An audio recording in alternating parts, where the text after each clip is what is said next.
Hey everyone, and welcome back to my channel IFY Studios. I hope you are all doing fantastic. In this video, we are going to explore what it means to decouple our workflows and how we can implement this in our applications. We will begin by examining tight coupling and then the issues and bottlenecks it can create within our applications. Then, we will contrast that with loose coupling and discuss how it can address some of these challenges. Once we have that foundation laid, we will outline the services we will be covering in the upcoming videos. So let's dive right in. So I'll start off by asking that what's wrong with the diagram displayed in front of you? At a first glance, it appears to be fine, right? We have a satisfied user placing orders or directing traffic through service A, which then relays that information to service B, and everything runs smoothly until it doesn't. There's a well known saying, everything fails all the time. And in this scenario, what happens if service A goes offline? Let's assume service B also goes down. What will happen? The quick answer is that a happy user turns into a disappointed user. This illustrates a tightly coupled application. This means that the user is directly concerned with the EC2 instance acting as service A and then is equally invested in the other EC2 instance functioning as service B. Tight coupling signifies that one instance communicates directly with the other EC2 instance. Therefore, our focus should be on avoiding tightly coupled applications. While this approach may seem simpler, it can lead to significant problems later on. So, how do we remedy this situation? The short answer is that we need to establish loose coupling. Now, in this improved scenario, the end user still receives the same outcome. Their request is routed through a load balancer this time, which distributes it to a fleet of EC2 instances serving as service A.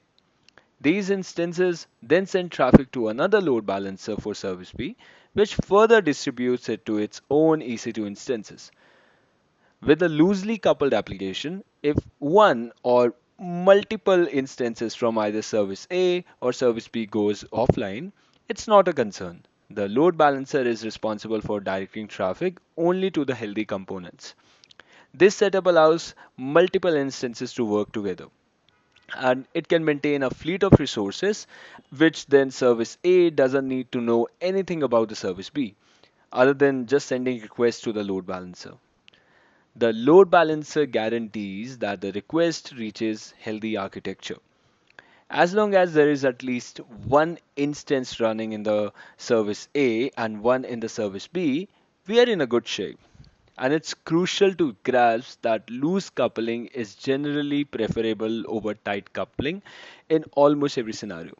You should avoid having one EC2 instance communicating directly with another EC2 instance because you want a scalable, highly available, and managed service acting as an intermediary between these resources.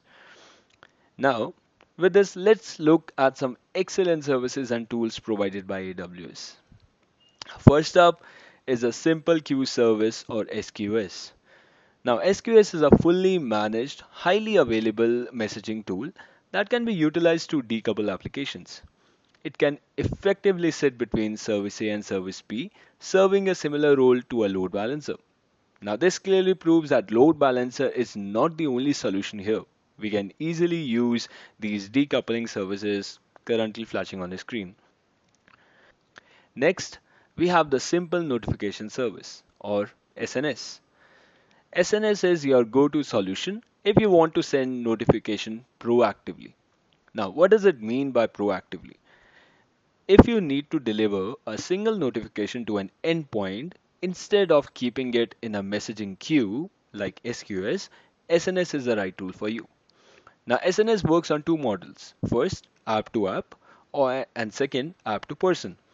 App to app means that SNS have active integration with almost every AWS service. So that corresponds to app connection. And whereas app to person SNS also provides integration such as emails, JSON emails, and messaging, directly text messages, which brings person in the place of endpoint as an endpoint and correspond to the setup called app to person communication. Finally, there's the API gateway. Now, it can provide a secure, scalable, and highly available entry point to our applications, allowing us to manage which users can access our resources. Now, we're going to take a deeper dive into all the three services, but we're going to start with SQS as a part of this video. That's all for this video. This was an introductory video to decoupling workflows. We'll be starting with actually diving into SQS and see how we can set up a queue and deal with other important settings associated with SQS. I look forward to seeing you in the next video. But wait, I'm not going to leave you empty-handed. Now, here is a pro tip for you. Never tightly couple your applications. Always remember. That's all for the video. Thank you. See you in the next one.